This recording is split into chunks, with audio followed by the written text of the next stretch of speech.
Guys, welcome back to the Filmmaker Agency podcast. Today, we have a very special treat for you guys. We got Kyle White in the flesh. Well, not really in the flesh, but over the computer, right here, sitting with me. Kyle, I am so excited to have you, brother. It's an honor to have you a part of the agency. It's an honor to be able to have you on the podcast. What's up, my man? How are you? Alex, I can't tell you how excited I am to be in the start of this journey with you, with your agency. I think it's just such a phenomenal idea. And Alex, I just want to explain to you, obviously you hear all the time about willing stuff towards yourself and creating positive vibrations and being within positive vibrations. Let me just tell you something, Alex. It was last year that I started watching your YouTube content. I remember the first video I watched of yours, I was actually looking at how to go about editing a documentary trailer. I don't know if you remember that episode that you did. And you caught my attention. Immediately I became a subscriber, and I remember almost living on your YouTube channel and just checking out your older videos. And I've stayed with your journey. And it was about 2 weeks before you actually made contact with me through your agency, your brand new agency. It was 2 weeks prior to that. I was driving with my wife, right? And I was talking about you, Alex. I even said your name. And I was talking about this YouTuber and what he's doing and his style and how he's coming across on camera, because I like to watch YouTubers and kind of take little things that they do that I quite enjoy. Yeah. We all do it. Exactly. How do we get better unless we can steal inspiration from people, and kind of make it your own. And I was talking about you, and 2 weeks later I got an email to my inbox, and that blows my mind, because you would never expect that. You know what I mean? So it's really incredible to be a part of this journey with you. I respect you highly. Yeah, man. Yeah. And I just can't wait for what's to come, bro. It's so funny that you say that, because I actually saw your YouTube channel.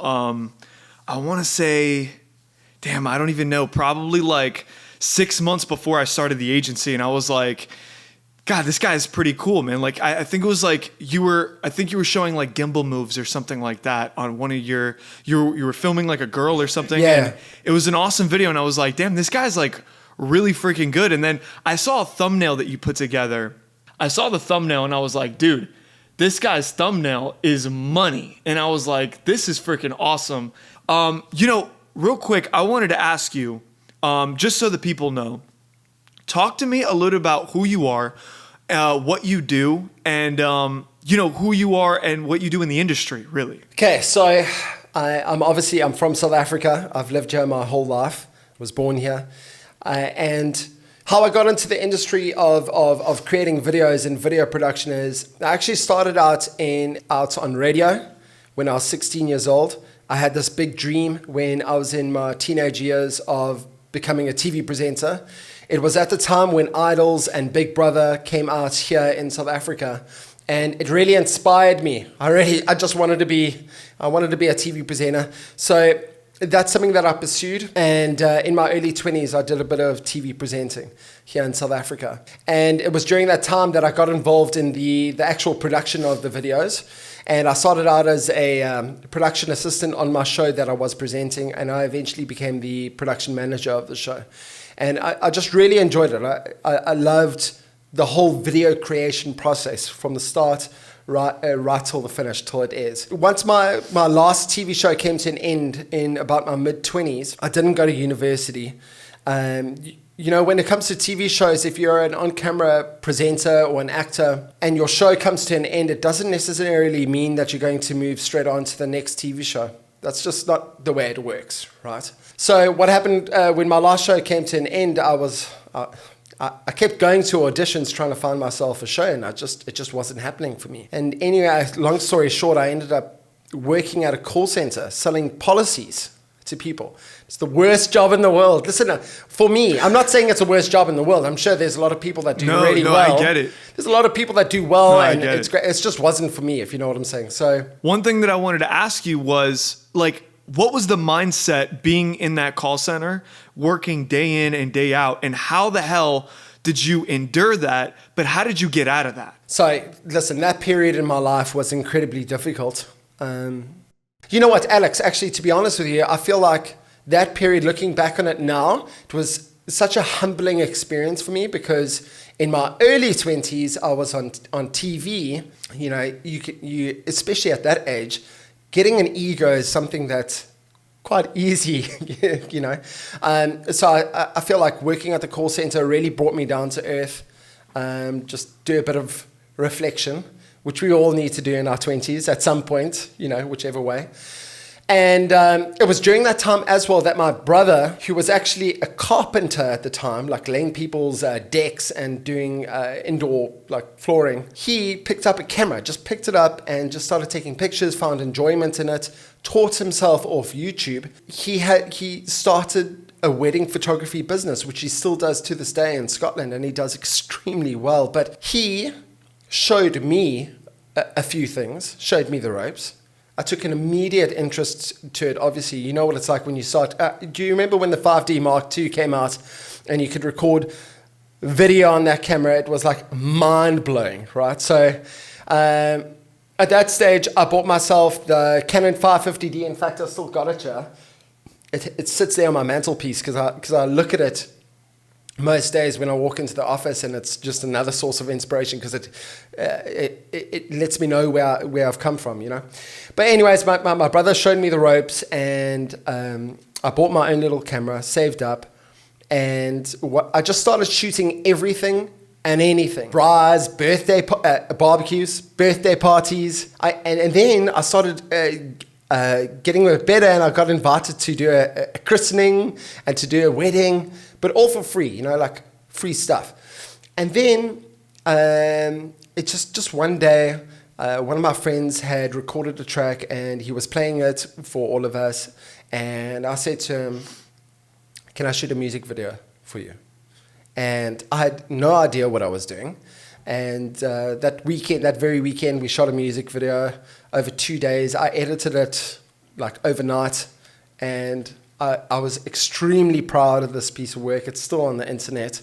And that's kind of where it started. And I continued to work at the call center, did a couple free music videos, and eventually got into a position where I felt like I was good enough to actually charge for my work. So the first time I charged for a music video, looking back on it now, I charged next to nothing for it, but it was a victory. It was something I was incredibly proud of, you know. So that's sort of my story in a nutshell, how I got into video. I've been doing it now since my mid-20s. I'm now 37, so I've been doing it for about a decade.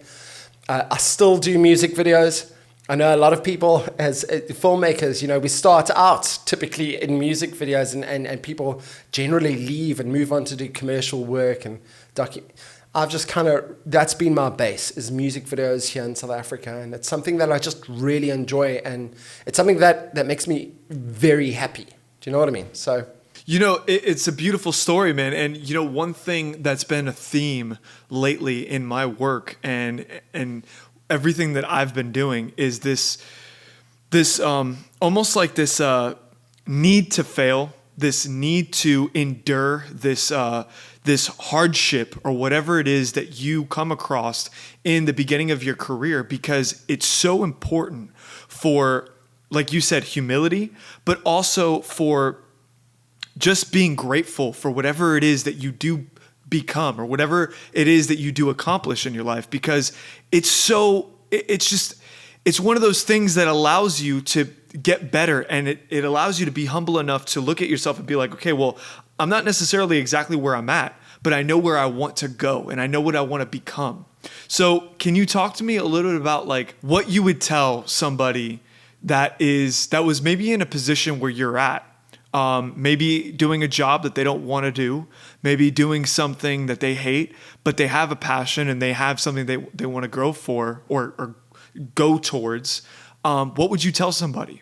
I think what I'd say to them is that whatever it is that you want to do or what you want to become, number one, just check if the resources are online. Like you and I have learned, and a lot of filmmakers have learned from a platform that's free like YouTube. That is where I learned everything from, and I felt like it was my guide, and it's still my guide, and it's still my my reference and my source of inspiration. So just know that whatever job that you are in at the moment, let's say that the hypothetical is that you are not enjoying it and you want to be something else and you have dreams, start dedicating some time towards that. Do you know what I'm saying? The issue comes in, Alex, it's like when I was working at the call center, and you have to find time to dedicate yourself towards the craft that you one day want to make a career out of, right? So that's what you got to do. You got to set some time aside, dedicate yourself to whatever craft that is, and start building that portfolio so that you can get to where you want to go. There's no point in just dreaming is great. Dreaming is awesome. But if you're just dreaming and doing nothing about it, then there's no point. Is there? One thing that I wanted to ask you, and I don't know if you felt like this, but like in my journey, there were times where it felt hopeless and it felt like I wasn't really getting anywhere and I was spinning my wheels. And it was really hard sometimes to keep that faith in yourself, knowing that you were going to come out on the other end and be successful. And there was some real dodgy times that I had where like I was flat broke and I was in bad places and I was like trying to figure out how I was going to make the rent. Like you said, you were trying to figure out a way to pay bills. And I was, I've been in those really, really tough times. How important is it, do you think, to have that confidence and that faith in yourself? And how much do you attribute that to kind of like having this sort of kind of insane mindset, right? Because it's like, there's no reason why you should believe that you're going to actually accomplish this thing, but you just kind of have to, and you have to like go into the unknown and sail through the darkness to be able to have that thing. So how important do you think it is to have a positive mindset? Like I said to you earlier, if you're not surrounding yourself with positive people, creating positive vibrations for yourself, then it's going to be very difficult. If you're not of a positive mindset, then you're not going to will positivity towards yourself. It's going to be the exact opposite. So having a positive mindset and surrounding yourself with a support structure and people who love you and friends who care for you is very important, and also backing yourself up with knowledge. Like I made on my previous point, I would love to know from you, what was your story in a nutshell? Just so that I'm on the same page as you. So my story is a funny one, man. I grew up playing guitar and I grew up in a band. And I was in a band for, I don't even know, man. I want to say like 7-8 years, all through high school, and then a little bit through my early 20s. And what were you doing in the band, Alex? What were you doing? I was the guitar player and I was the singer and I was the main songwriter. Okay, and what was the name of this band, Alex? The band was called Planet Abyss. Planet Abyss. Yeah. Okay. And is there stuff on YouTube? Can I watch this? I believe there's probably some really terrible videos of us playing on YouTube, some live stuff. We have some music that we released, and sometimes from time to time I go back and I listen to it and I'm like, man, like that really to me was my first love. That was my first passion. You know what I mean? Like that was the thing that like you started with wanting to be like a TV host, and that was the thing that you wanted to do. For me, my real passion, even still to this day, is like the greatest job in the world is being a rock star, man. Like that's got to be the greatest job in the world. You know what I mean? So absolutely. To me, and it's funny that you're in music videos, but we got to a point where we were releasing music and I was like, we need a music video. We need a music video, and I want to hire somebody to create a music video for us because this particular song that we were going to release, I was like super excited about. I was super proud of.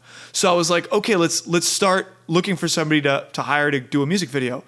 We hired somebody, we paid him, and we paid him very little. I mean, like, I feel so bad now looking back on it because we like totally skimped this dude so hard, and he worked really hard, but what he came back with was terrible. And it's just the truth. Like, I wasn't happy with the video at all. And I was like, you know what, man? Give me all the footage that you have, and I'm going to edit something together. So I started putting something together. I used stock footage. I used the clips that we already had. And I was trying to tell a story. And I I accidentally fell in love with editing. And I was like, oh shit, like this editing thing is insane. Like this is awesome. And when I tell you, man, I must have spent, no lie, Kyle, probably like a month editing this video. And it was terrible. Looking back on it, it was terrible, awful. But I enjoyed it so much. And then I was like, you know, what if, because at the time I was working a restaurant job to kind of like just try to save up money to pay for studio time and do all of these things. I was like, what if I just found a way to do like editing gigs on the side while I'm doing my music career? And maybe I'm a editor by day and a musician by night. You know, I was Why like, not? that could be cool. Yeah. Yeah, I was like, that could be cool. Well, it turned out that I got better and better at editing. And then my band ended up breaking up because I'm a nut job and I'm a control freak and I drove him crazy. We ended up breaking up and I ended up saying like, okay, well, maybe my path is more into editing and like film scoring, because I started making like these little reels of like these obscure film scores that I was doing, kind of like Trent Reznor, Atticus Ross type thing. I'm like, all right, so let me kind of dive a little bit deeper into this whole thing. And I actually started off scoring. I scored a Netflix documentary called West Side versus the World. And then I won an award for original film composition, a Telly Award. And I was like, oh man, I'm going to be a composer. Like that's it. I'm going to be the next Hans Zimmer. Like that's But what it how is. old are you at this stage? Early mid-20s, like 24, 25 years old. Okay. Geez, you moved pretty quickly, dude. Like you progressed pretty quickly. I mean, yeah, I guess so. At that time, Alex, I take say, it, eh? Take it. I'll take it. I'll take the compliment. But so I want to say at that time, I was like, I want to say I was about 24. Yeah, about 24 years old. And I bought my first camera. And I was like, you know what? I'm making money for editing and I'm doing these editing things, but if I could actually shoot the videos, they'd come out so much better. I know that they would. Little by little, my film production company and it was like when I say film production company, what I really mean is like my brothers and like a lot like yourself, your brother was into photography. I got my brother into video editing and I got him into the whole world of video editing. And we started a little company and I started growing little by little and I started doing commercials and like little projects here and there. And then finally I did my first documentary piece and it was that was it. I just got the bug and I was like, I think that directing and making films is gotta be the ultimate form of creation. Expression. To me, it was like music is one thing, right? Like it's like music is incredible, don't get me wrong. But when you actually could take a piece of music and put visuals and then you create the visuals and then you create the direction, it's like, yeah, this is insane. This is like a drug almost, you know what I mean? So that was kind of my story in a nutshell, man. And dude, like being in this industry and doing what we're doing, that drug that you talk of is something that it's with me all the time. Not every project is amazing. Not every project is as fun. You know, like there's always those nightmare experiences. But for the most part, that addiction, that enjoyment of creating something from nothing, essentially, is something that I will never get rid of, and nor will you. Do you know what I mean? And that's what's so nice about being in this space. And something else I was telling my friend the other day. I was just saying to him, like, what we do doesn't feel like a job to me. I'm enjoying myself so much. I'm happy in what I'm doing, specifically music videos, my niche. I love working with artists, with performers. I love giving them direction and seeing them come to life. I love working with music.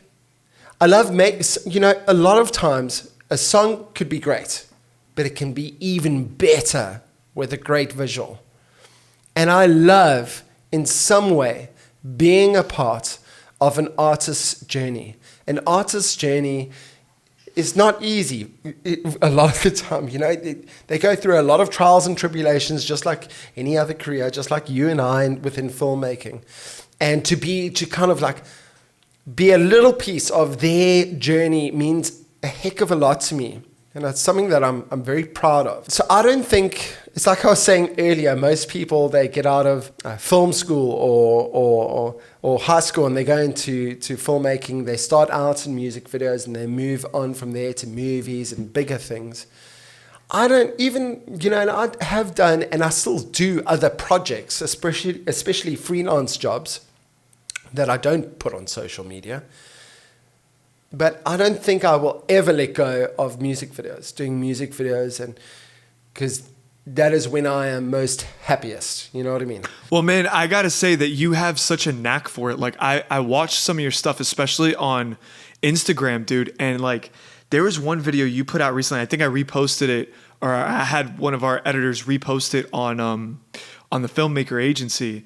And I was just so blown away by not only what you created, but how you shot the behind the scenes video on it. And I was like, dude, this guy is a freaking G, man. Like, he is a man. Like, he's the man. Thanks, bro. I wanted to ask you, what's your favorite part of working on music videos? Before we get into that, Alex, I just want to say to you, bro, like, to hear you say that to me is a massive compliment. In fact, I've got goosebumps here, like straight up. I don't know if the camera can even see that, but I love it. It's so real to me, and I really appreciate your kind words. And, it's something that, and that brings me to my point that I want to make before I get into that question, Alex, and that is something that I've always struggled with, and it's something I don't think I'm ever going to let go of. And it's something that I actually did a YouTube episode where I talk about it a little bit, but it's that I've got the most incredible imposter syndrome. It's almost debilitating. And so when I get compliments, when you say such like nice things like that, like I know it's hard sometimes to hear that, because it's like, it's hard when you have imposter syndrome. Let me ask you something. Do you feel like maybe you don't believe it? Like, and this is something the last episode that we just did, right, with Dylan, he was talking to me about his imposter syndrome, and I'm very curious, right? Because like I think a little bit everybody has a sense of imposter syndrome, right? But I'm so interested in finding out where it comes from everybody, because I always feel like it comes from a different place from everybody, right? So where do you think that comes from within you? Because I look at your work and I see your work and I'm like, this guy is incredible. This guy's awesome. Like, his music videos are awesome. His color grading is great. His attention to detail on the edit is fantastic. He's freaking super talented. And I'm sitting here hearing you say imposter syndrome. I don't understand. So like, talk to me, break that down to me, man. Jeez. You know what? If I understood where it came from, then, jeez, I tell you, I think I would have sorted out the problem, But, it's something that I speak to my wife about often. In one way, imposter syndrome isn't a terribly terrible thing, Alex, and I'll tell you why. Because the thing is, and like you said, we all have a little bit of it. And if you don't have it, you should actually find a little bit of it, because like Chanel said to me, my wife, she said, imposter syndrome keeps you humble, Carl. So don't hate on it completely. Aside from it keeping you humble, it makes you feel like you've never arrived, like you've never made it, which we will never feel, which is a great thing. I'm sure there are some people who feel like they've arrived. Right. It keeps you wanting to learn more and to better yourself and to care, I don't know what the right word is, more focused on the work that you are outputting and what mistakes you are making, and realizing that when you are outputting the work that you are going to make mistakes. So I think there's a good part to it, but also, like, I'll take this podcast, for example. I've been so excited to sit down with Alex from America and talk to him. Like, I've been so excited about this. But when the podcast started, I don't know if you can tell, but I was so nervous because... Were you? Incredibly. I think maybe I'm just really good at covering it up. I don't know. But maybe it's just been so many years of this. You know what I'm saying, Alex? But it's like, even when you guys approached me via email and we got to chatting on Instagram, it was mind-blowing for me. It was amazing, you know? Yeah, because you almost feel like you don't deserve it. Do you know what I mean? So that's what imposter syndrome is.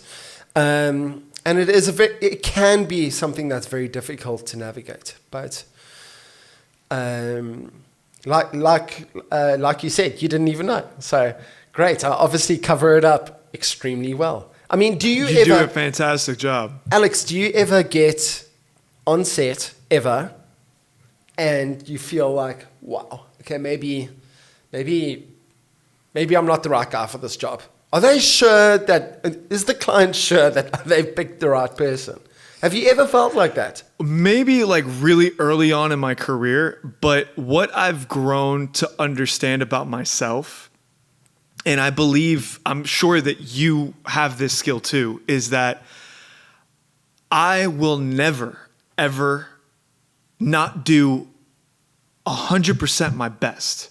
If I take on a project or if I do something, whatever I do, I love what I do so much, and I'm sure you do too, that like that passion that I have, I'll work 24 hours a day. What's up? I won't sleep. I won't eat. I'll do whatever it takes to make this happen, and I will do my absolute best. So for that, I don't necessarily think that I have imposter syndrome. As a matter of fact, I spoke to Dylan about this.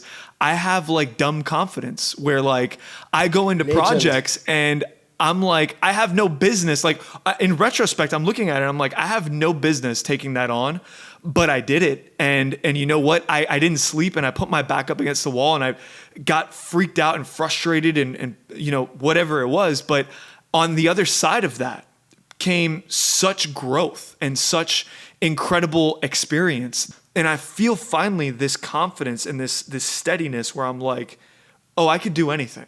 I could freaking do anything. Let's you go. know what I mean? Yeah. I don't want that to come off like boastful or it's not too though. cocky. It's really not though, Alex. You and I would get on really well together, like in person one day. But you. Oh hell yeah! You know, when I watch the content that you're just putting out on Instagram, it's sincere. I'm not trying to blow smoke up your ass. I'm just being honest. I feel a level of sincerity and genuine, like you're just a genuine, positive dude. And I vibe with that. And it doesn't come through as boastful. It comes through as confident, someone who believes in themselves. May I ask you, how old are you, Alex? I'm 32. What's up? Okay. How old are you? 37. Dude, I mean, we're right around the same age. You were born in what, 1987? You're a 90s kid. You're a 90s kid. I'm a 90s kid, man. You know what's so funny, bro, is the music videos that I shoot nowadays for these youngsters, right? Yeah. A lot of them don't realize I am 37. They don't realize that. They think I'm 32. I know. You feel me? So I totally feel you, dude. This other dude was like, the other day, he's a videographer. He came to do behind the scenes for a music video I was shooting. And he said to me, he's so much younger than me. He's like, I grew up watching you, like your stuff. You know, so here in South Africa, not until I would say about 6 years ago, since I really started taking interest in Instagram and kind of like just allocating some time towards social media because I realized how important it was. Maybe a bit longer though, actually, Alex. But people didn't actually know what I looked like. They only knew my name because here in South Africa and Africa, they would only see my name on the video. Dude, you have an insane following in South Africa. Do you know that the collaborated post that we did, do you know how many South Africans hit us up on our email asking to join the agency? Do you have any idea? Half of South Africa is in our inbox right now. Really? I got Ben still going through the email box being like, hey man, can we put out a thing? Like we have to change the website or something because people are getting the wrong idea about who we're signing up for this agency.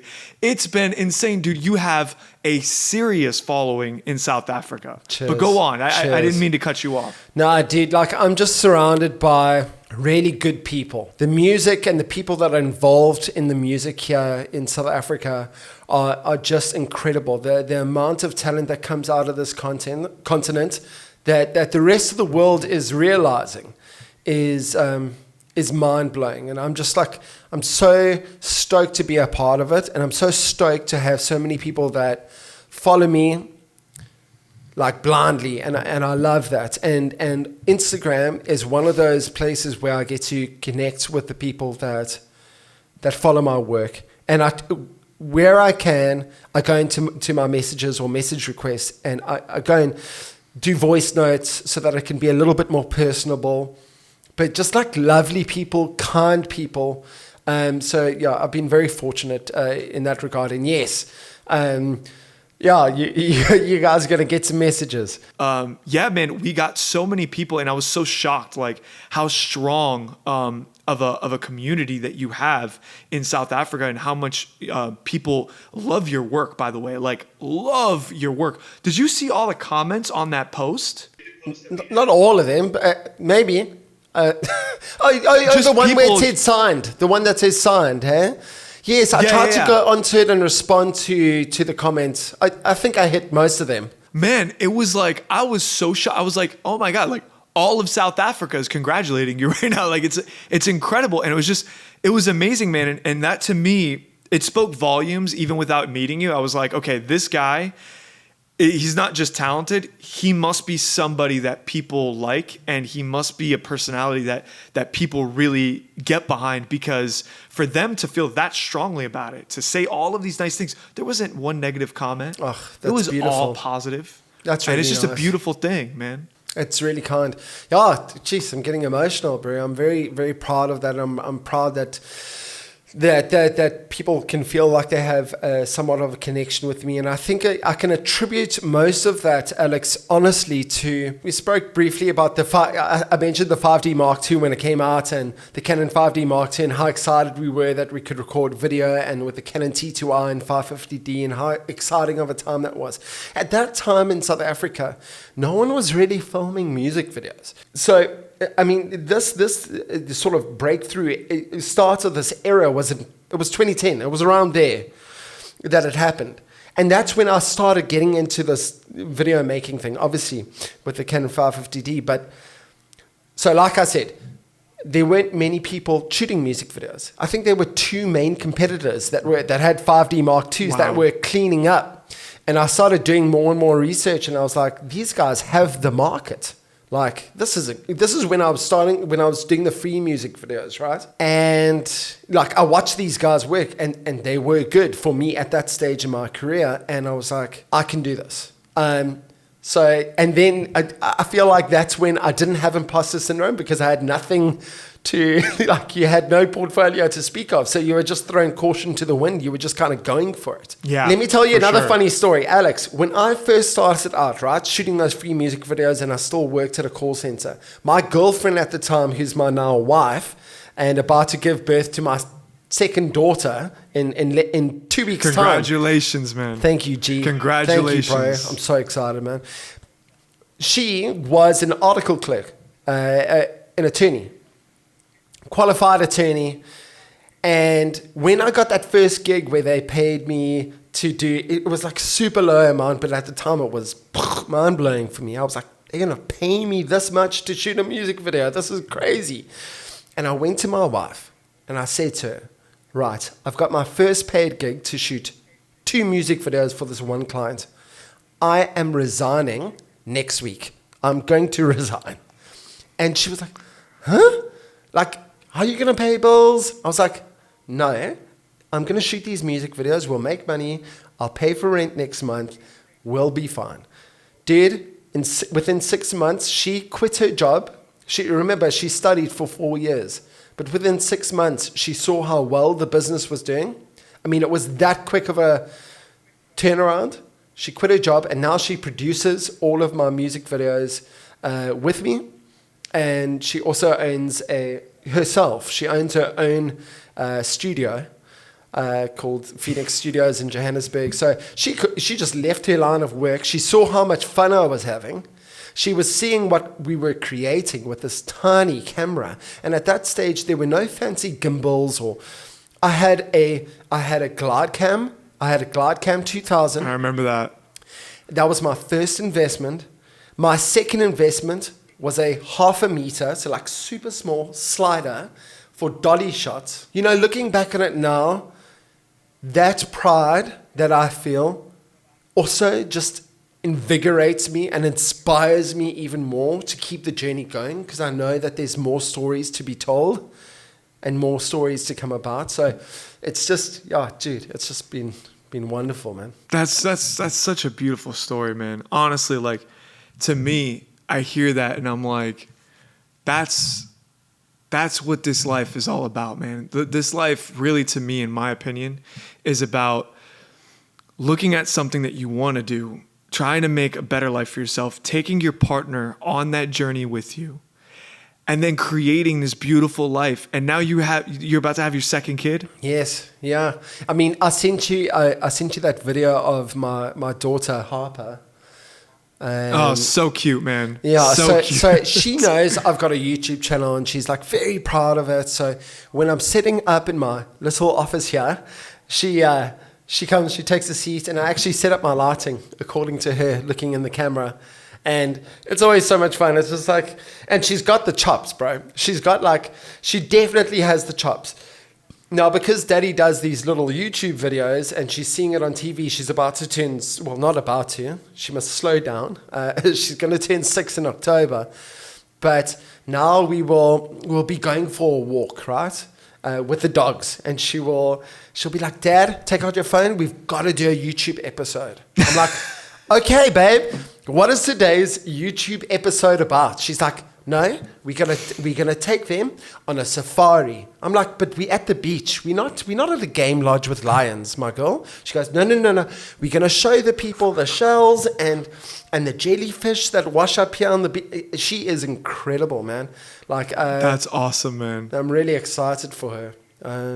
But yeah, dude, family is first and foremost for me. It is number one. I allocate most of my time towards that, which because it fulfills me more than anything, bro. So that's just something that I love, and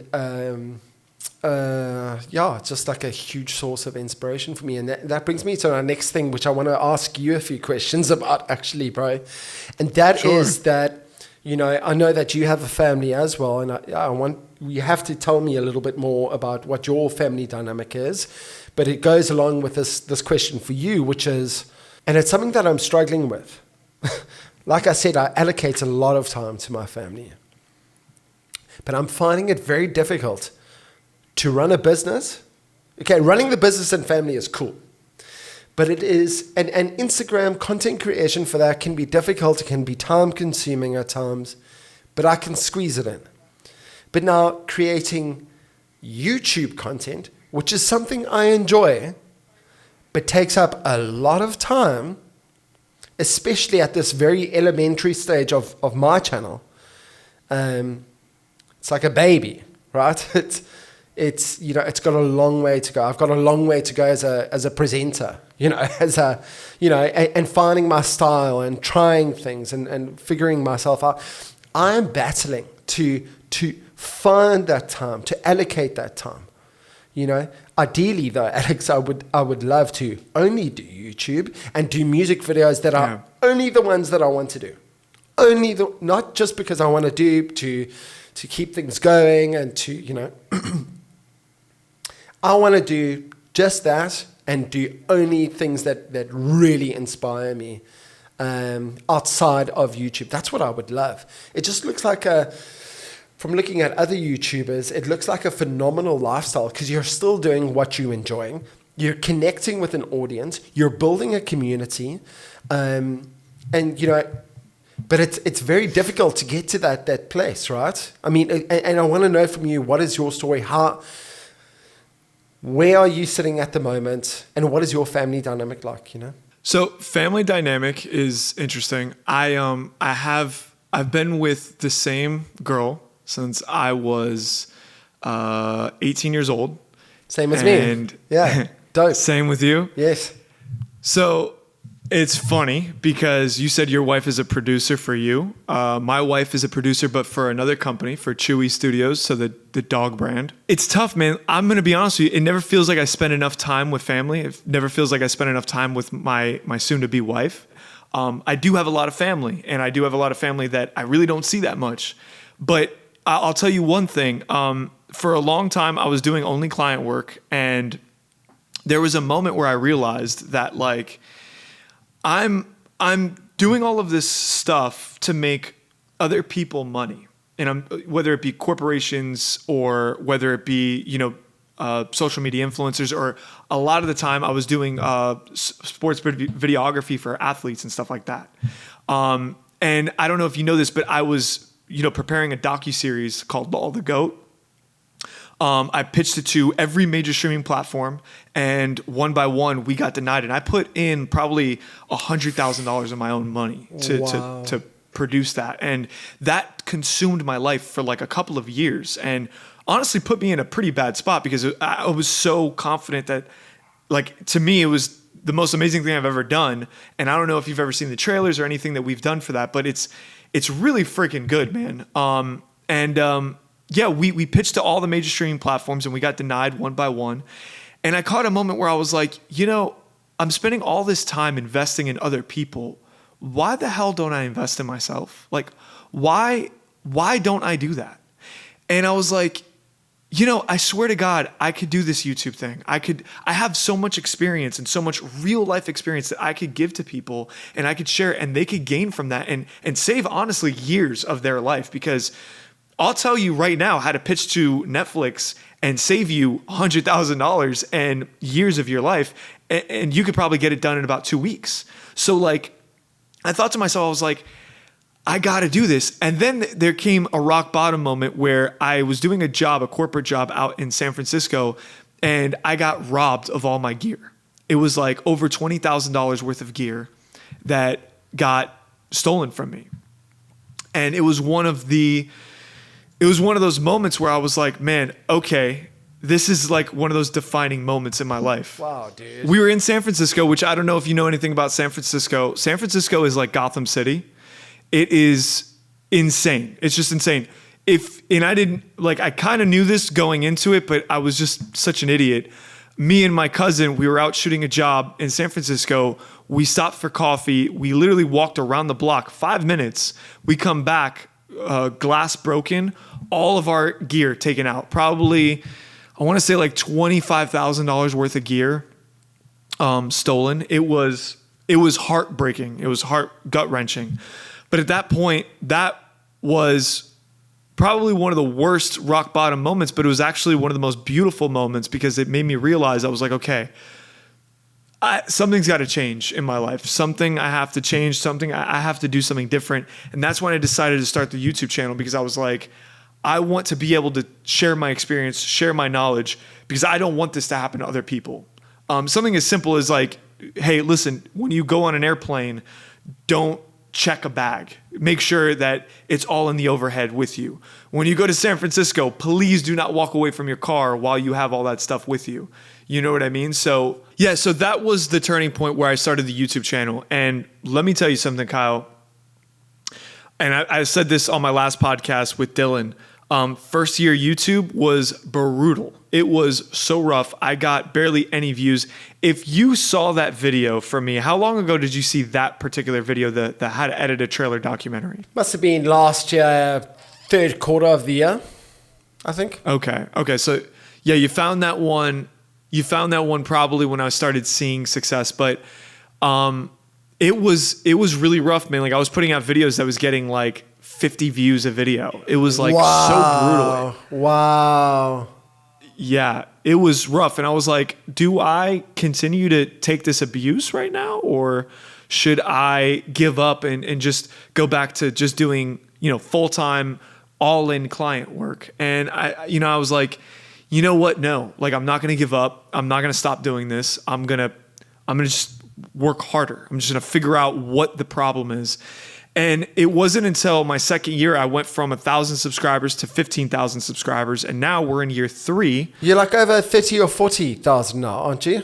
Yeah, on YouTube, I'm at 44,000 subscribers now. I attribute a lot of that to just figuring out a few things. Now, one thing that I want to tell you, Kyle, is that YouTube has completely changed my life. And I'll tell you why. You know, you were talking about how you would do work for people and they wouldn't know your face. They wouldn't see your face. You would do the work and they would hear your name and they'd be like, oh, Kyle White did that music video. He must be a pretty cool guy, whatever. They don't know you. They don't see you. They don't see the work. They don't see anything that you're doing. When you publicize who you are as a person, as a personality, and the work that you do, the incredible work that you do, people resonate with that so much. And not only that, but other people start to notice you a lot more. People that I couldn't even imagine. Like, Music Bed reached out to me and was like, we want you to be a part of the Music Bed family.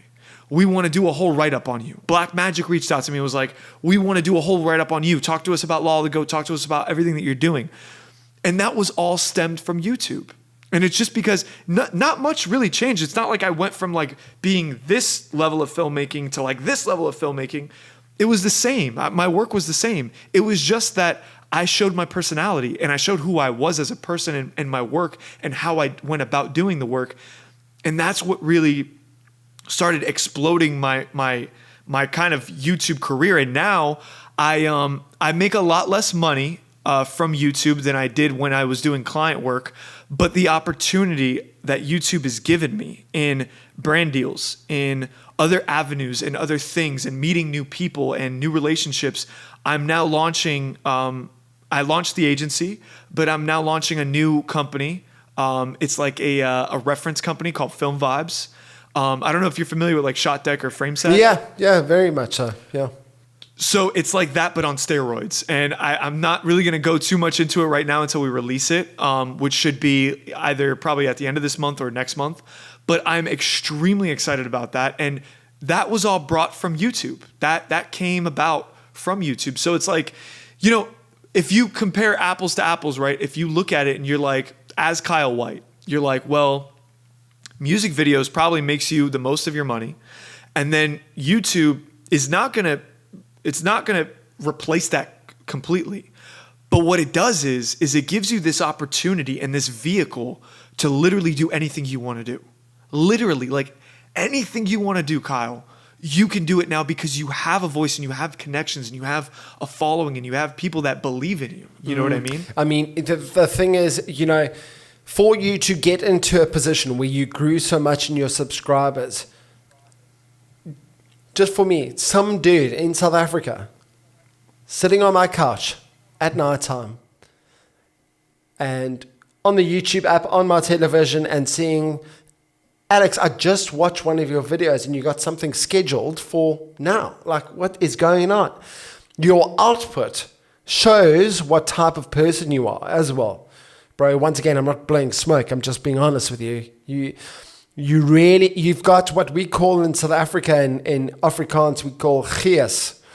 You've got gees. And that same gees, I feel on, like I talked about your social media, like I can feel it through the phone, bro. And I think, people are resonating with that. But I understand what, you know, from your description now, what YouTube is. It's this vehicle that can just propel you, you know, to wherever you really want to go.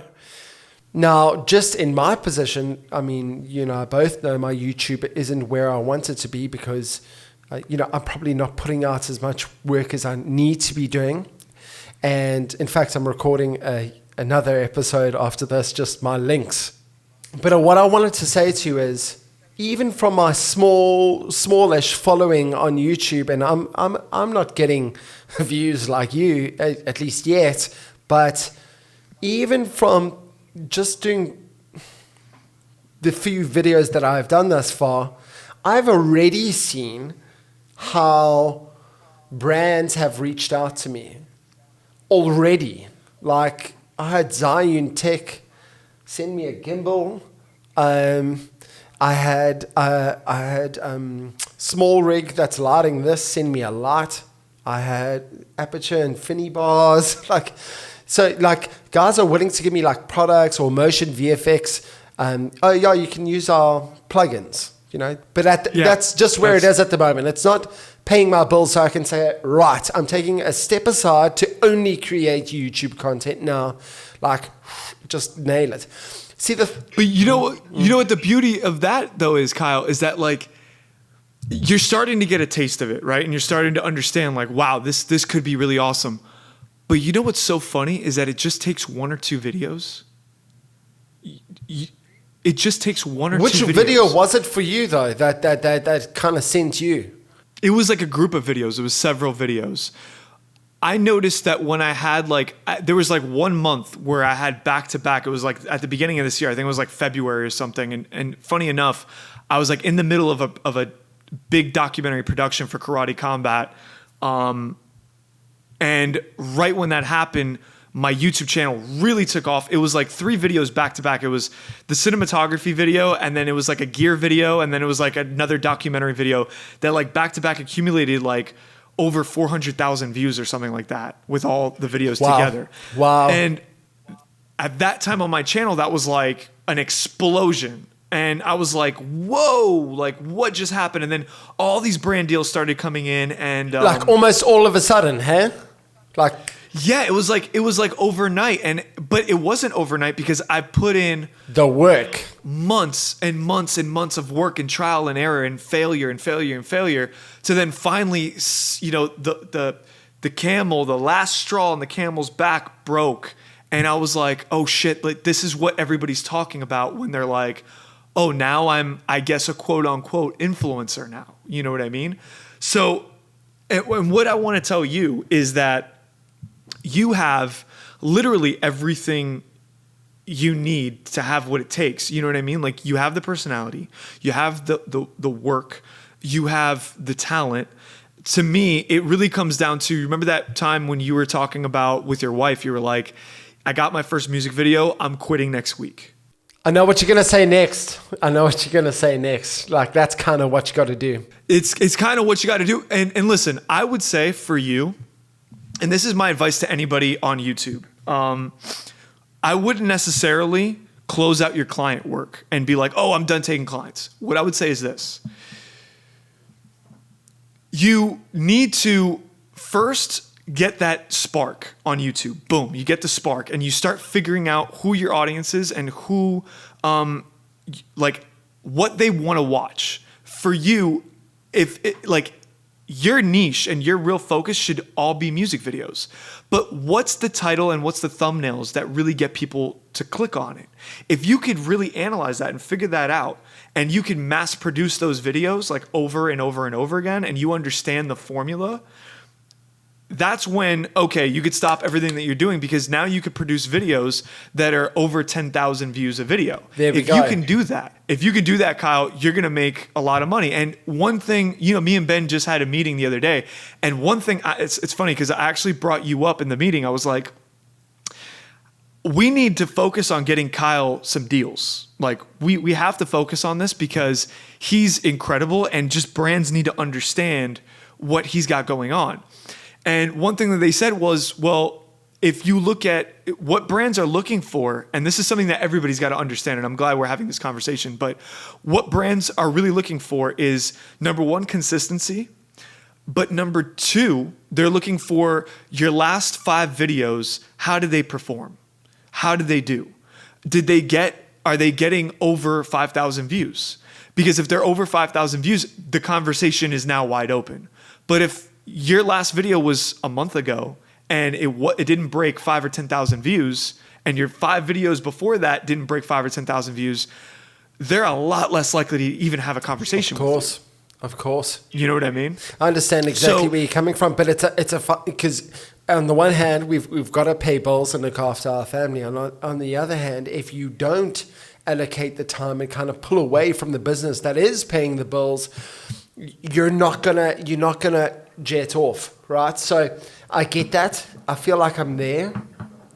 Another thing I feel like is, in fact, the episode I'm going to record after this podcast isn't really a filmmaking tutorial per se. It's more of a get to know me. This is who I am.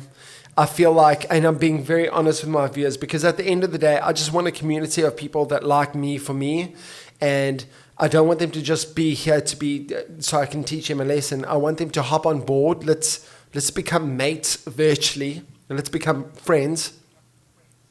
And I'm quite honest in this episode. I did write a script, but I'm going off script, if you know what I mean. Like, I just have an idea of what I'm talking about. But essentially, I'm coming clean, and I'm saying, listen, I feel like up to now, I feel very curated, almost. To me, I feel rehearsed when I watch it back.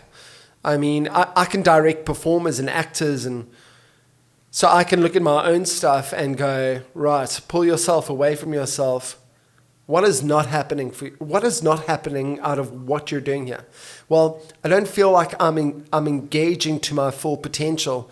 And when I say full potential, I mean, I don't feel like I'm being completely myself. And I think that this is where this imposter syndrome is coming in a little bit, is I feel like perhaps I've been there's a bit of self-doubt, like, am I good enough to do this? Or people going to criticize what my delivery. But the truth is, Alex, and this is something else my wife had to be like, slap me, not literally, but slap me and just go, listen, Kyle, there are going to be people who do not like how you deliver things.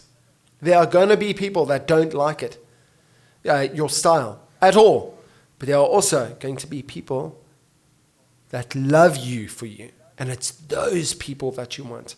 You know, it's funny that you're saying that, because that's the whole point of the agency. That was the whole point of all this. You know, I didn't have an opportunity to jump on the call with you because one thing or another came up. I think I was filming the short film I'm working on right now, but I didn't get a chance to really tell you the overall vision of this agency. And the real whole thing behind it was, when I started getting brand deals, I was like, hey, what if more filmmakers had access to this, especially when they were just starting out? Like, imagine if, you were at 2,000 subscribers and like, I was like, hey, listen, there's this brand that wants to work with you. They just want to give you a product, but it's a start. It's something to get you kickstarted, to get you excited, to get you going. And even if, we're sharing each other's resources, it doesn't matter. Like, if you come in and you bring a sponsor, well, now guess what, Kyle? You brought a sponsor for everybody in the agency, and vice versa. I'm coming in, I'm bringing all my resources, and I'm giving it to everybody. Why? Because if we all benefit, if we all grow together, we can leverage our viewership and all be able to get better deals from the sponsorships. And not only that, but eventually the goal and the vision is to say, hey, Kyle, you have a project you want to produce. Maybe it's a crazy music video. Maybe it's a documentary. Maybe it's a film. Okay, let's use our resources to try to help you out. Do we have any filmmakers that want to be a part of your project? Let's reach out. Do we have a brand that wants to sponsor your project and you make behind the scenes content for them? Let's reach out to them. Let's help you try to make that whatever thing that you're trying to make. Let's try to help you make that thing, and vice versa. And if we're all sharing these resources, we become stronger together. One thing that I told you remember when I told you that I got denied by every major streaming platform? Yeah. You remember that, right? Yeah, of course. Yeah, they pissed me off. That pissed me off so much. What's up? Yeah. And I was like, these bastards have they have the power to say no. Like, no, your work can't live here. Goodbye, see ya. $100,000 of my own money and years of my life that I feel like I wasted. And I'm like, no way is that possible. We cannot let them have that power over us as creators. As creators, we need to have that power. We're the ones that should say, like, I have an audience and I have a network of people that also have an audience. Let's get it out in front of them and let the people decide whether they want to see it or not. Absolutely, Alex. Absolutely. Dude, I love what you're doing, man. And it fires me up, bro. Like, I'm so on your page. I completely agree with you. And yeah, dude. I just think you're willing this you've just got this positive energy about you, bro, and you're willing positivity towards you, it is bound to happen. It is in the stars. You have written it. It is already written. It's just getting nearer, and all you're on at the moment is the journey to get there, bro. I'm telling you. I know it. So, yeah, I'm pumped, and I still can't believe I'm talking to you, Alex. For sure, man. One thing that I wanted to tell you was, you know, and I've been talking to Ben about this, was, do you think it would be valuable if we together as the agency and the creators in the agency to all get on like a group chat or like some sort of Discord or something to share our resources? So like, let's just say you were like second guessing maybe some thumbnails, or like maybe you wanted some help with a YouTube title. Maybe you could drop it in there and we could all kind of help each other out. You know what I mean? Like, dude, I would love that. I would love that. Yeah. Dude, I'm doing like, I just want to make a point with what you said, just like in agreement with you here, is that like, I'm doing a talk at the end of the month. It's like a filmmakers workshop. I'm going for Rode. I'm going for Rode as one of their speakers, but I'm not talking about Rode microphones. I'm actually just talking about like my career and stuff. And you know, you got to film that, right? Hold on, wait, you have to film that. Absolutely. I am doing that. Okay. Definitely. And then we'll have some content to post. And one of the things I'm going to do within my speech, I'm like taking notes in my notes on my iPhone as I come up with an idea. I'm like, oh, that'll be cool to talk about. One of the things I'm going to do is I'm going to say, right, everyone sitting here, you know, everyone sits there and they're like just watching you, and they don't engage with the people necessarily alongside them. And I'm going to say, right, everyone, take out your phones, turn to the person on either side of you, greet them. That's good enough to share your social media handle with them, and follow them. Don't ask questions, just do it. I'll tell you why later. And then a little while later, once I've done, I've given my sort of presentation. Then the whole point is to say we are not an island. You know, we need to network. We need to join forces. We need to help each other. We are not alone in this journey. It's also referring back to your question right in the beginning, like someone who is in a job that they don't love, but they want a career in, say, filmmaking or being an artist. And you've actually just got to set everything aside and just go for it. But for them, it can be quite difficult. But knowing that you have the resources out there and the network around you will help you to achieve that greatness. I don't know if I'm making sense. Kyle, I just want to say thank you so much, man, for jumping on. It was an honor to talk to you, have you a part of this podcast and the agency. One thing that I wanted to tell you was, because you were part of this and because you're part of the agency, I wanted to give you a lifetime subscription to my new company, Film Vibes, that we're launching this month. And yeah, man, I hope that helps you in your journey and your creative journey and helps you out with everything that you're doing. Alex, you're incredible, bro. Thank you very much, dude. I'm really glad we had this chat, and I can't wait for what the future holds for us, bro. And yeah, I'm very grateful. I want to thank you guys for watching another episode of the Filmmaker Agency podcast, and we should have another episode coming soon. See you guys next week.